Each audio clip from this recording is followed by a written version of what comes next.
bugs. And so one day I'm sitting around and I said, how many bugs does jQuery have? This is a project I've been using. I'm sure it has at least one bug, right? To the bug tracker. So it's May 2011, and this thing is off the screen, but okay. I discovered that outer width is broken on window and document.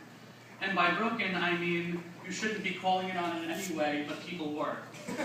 Which is a common theme among bugs. So I decided to submit a pull request. I have 2 comments in the track ticket, 12 comments on the pull request. This is going great. Closed without merge. Okay, great.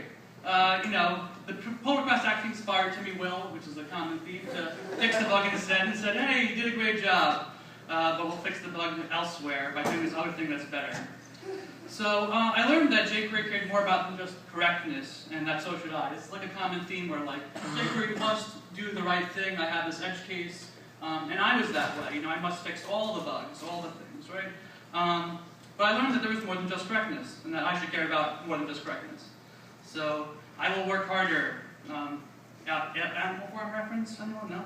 I'll do better. jQuery CSS will have 0 bugs. I will be a contributor. Next 4 pull requests, close without merge.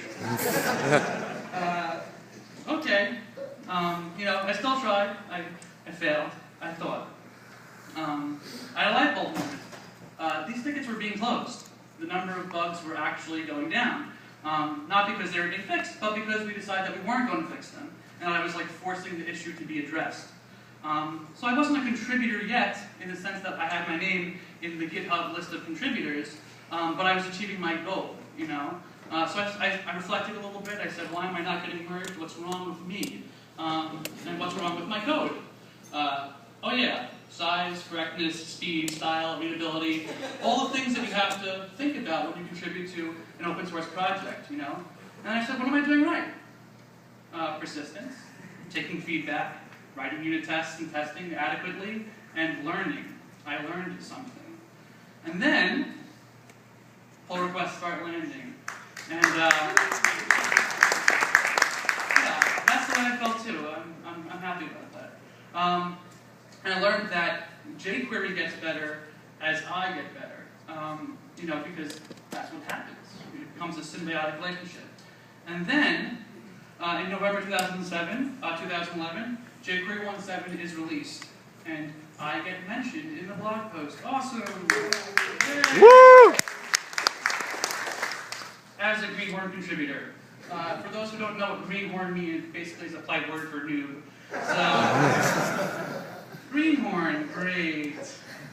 But I persist and I continue to contribute. And jQuary, this is repeat. And I said, keep going. I can, do better. And jQuery changes their policy that they'll add anyone who is consistently helpful to the core team, which benefited me. And I'm on the team, win. And I remember being told to come to jQuery Dev or jQuery meeting, which is on Monday at noon, which you should go to on IRC if you want to start seeing how we do things. And John was there, and I'd never spoken to John ever. And he said, congrats. And I took a screenshot, and I saved it. And I was like, yeah. And so if you can learn anything from me, besides typos, it's that you should be persistent, and that you should make the changes that people give to you because they're not criticizing you, they're criticizing the code, which is actually helpful.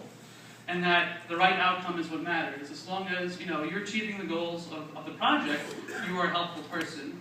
And that you don't need to be one of the greats to contribute.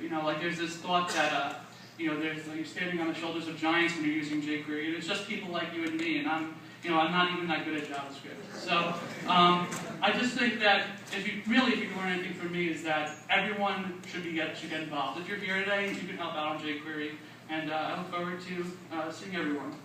So that's me. Thanks. I'll hand it over to Rick.